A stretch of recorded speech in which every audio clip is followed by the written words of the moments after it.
Subject verb and এগ্রিমেন্টের আজ last part. তো last পার্টে আমি একেবারে অ্যাডভান্স লেভেলের যে বিষয়গুলো রয়েছে সেই বিষয় নিয়ে আলোচনা করছি। তো চলো আমরা সাবজেক্ট ভার্ব এগ্রিমেন্টের লাস্ট পার্ট যেটা আছে সেটা করিয়ে দিচ্ছি। প্রথমে দেখো আমি লিখে রেখেছি subject verb agreement. Subject verb agreement বিষয়টা কি এর আগে আমি বলেছি, তবুও আজ আমি আরও একবার বলে দিচ্ছি যে সাবজেক্ট অনুযায়ী আমরা ভার্বকে ইউজ করি। এই সাবজেক্ট অনুযায়ী যে ভার্বকে ইউজ করা হয়, এই সাবজেক্ট আর ভার্বের মধ্যে যে সম্পর্ক তৈরি হয় এটাকে বলা হয় এগ্রিমেন্ট। অ্যাট ফার্স্ট যে পয়েন্টটা নিয়েছি ইচ অথবা এভরি, তারপরে দেওয়া আছে প্লাস সিঙ্গুলার সাবজেক্ট, তারপরে দেওয়া আছে সিঙ্গুলার ভার্ব। এক্সাম্পলটা নিয়েছি দেখো, each boy and each girl is going to school. এখানে হওয়ার দরকার ছিল আর গোয়িং টু স্কুল। অনেকেই মনে করবে যেহেতু এখানে অ্যান্ড আছে, তোমরা জানো Ram and Sam are going to school তোমরা করেছো, কিন্তু এখানে নিয়মেই বলা আছে যে যখন কোনো সিঙ্গুলার সাবজেক্টের সঙ্গে ইচ বা এভরি কথাটা থাকবে, সেই সময় যদি সিঙ্গুলার সাবজেক্টটা অ্যান্ড দ্বারা যুক্ত থাকে, দুটো সাবজেক্ট অ্যান্ড দ্বারা যুক্ত থাকে, তাহলে সেক্ষেত্রে আমরা সবসময় সেই সাবজেক্টের পরে সিঙ্গুলার ভার্ব ব্যবহার করব। দ্বিতীয়টা এভরি দিয়ে দেখিয়েছি দেখো, every man and woman was present at the festival. এখানে এভরি ম্যান অ্যান্ড ওম্যান মানে প্রত্যেকটা পুরুষ এবং মহিলা, was present at the festival.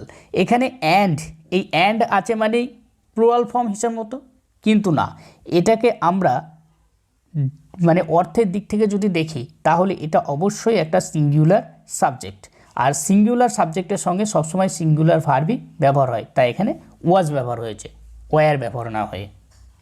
Singular subject plus either or, neither নর, অর নর, সিঙ্গুলার ভার্ব। এটা দেখে তোমরা কিছু বুঝতে পারলে না, আমি বলে দিচ্ছি দেখো, যখন কোনো দুটি সিঙ্গুলার সাবজেক্ট অর দ্বারা যুক্ত থাকবে, অথবা ইদার অর দ্বারা যুক্ত থাকবে, অথবা নিদার নর দ্বারা যুক্ত থাকবে, তখন সেই সাবজেক্টের পরে আমরা সবসময় সিঙ্গুলার ভার্ব ব্যবহার করব। দেখো, the boy or the girl মানে এখানে হয় বালককে বোঝাচ্ছে, না হয় বালিকাকে বোঝাচ্ছে, তাই এখানে সিঙ্গুলার ভার্ব ব্যবহার হয়েছে।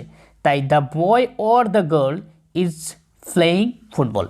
তারপরে neither you nor I was here.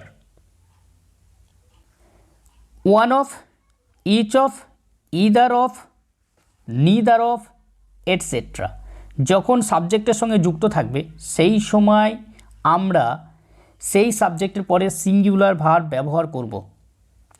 One of the boys is clever. অনেকেই মনে মনে ভাববে যে বয়েজ আছে, বয়েজ এটা তো প্লুরাল ফর্ম, তাহলে নিশ্চয় এখানে আর হবে, কিন্তু না, ওয়ান অফ দ্য বয়েজ মানে বালকগুলোর মধ্যে একজনকে বোঝাচ্ছে, তাই এখানে সিঙ্গুলার ভার্ব হবে, তাই এখানে হয়েছে one of the boys is clever. তারপরেরটা each of the girls is intelligent. Neither of the men is honest. যখন কোনো সাবজেক্টের সঙ্গে one of, each of, either of, neither of থাকবে, সেই সময় আমরা ভার্বকে সিঙ্গুলার ভার্ব ব্যবহার করব, প্লুরাল ভার্ব নয়।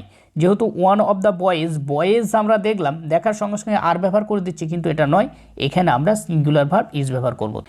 Each of the girls is intelligent. আবার অনেক সাবজেক্ট আছে যে সাবজেক্টগুলো আমরা প্লুরাল দেখি মানে আকারগত দিক থেকে, কিন্তু অর্থের দিক থেকে সেগুলি অবশ্যই সিঙ্গুলার ফর্ম। তো সেই সমস্ত সাবজেক্টের পরে আমরা সবসময় সিঙ্গুলার ভার্ব ব্যবহার করব। দেখো, দ্য নিউজেস ইজ ট্রু। এই নিউজেসটা আকারগত দিক থেকে দেখে মনে হচ্ছে প্লুরাল ফর্ম, কিন্তু না, এটা অর্থের দিক থেকে সিঙ্গুলার ফর্ম, তাই এরপর আমরা সিঙ্গুলার ভার্ব ব্যবহার করছি।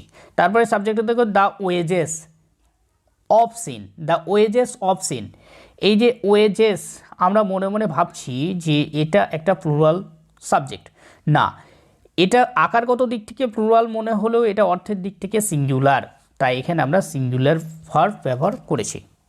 সাবজেক্ট ভার্ব এগ্রিমেন্ট তোমাদের আমি 3টে পার্টে শেষ করে দিলাম। তো এই সাবজেক্ট ভার্ব এগ্রিমেন্ট তোমাদের যদি খুব ভালো লাগে, তোমরা দেখবে। আর যারা আমার আরও দুটো পার্ট যে করানো আছে দেখোনি, তারা অবশ্যই প্লেলিস্টে গিয়ে দেখে নেবে, আমি প্লেলিস্টটা বানিয়ে রেখেছি। তো চলো আজকে এটুকুই, দেখা হচ্ছে পরবর্তী নেক্সট ভিডিওতে। Thank you, have a nice day.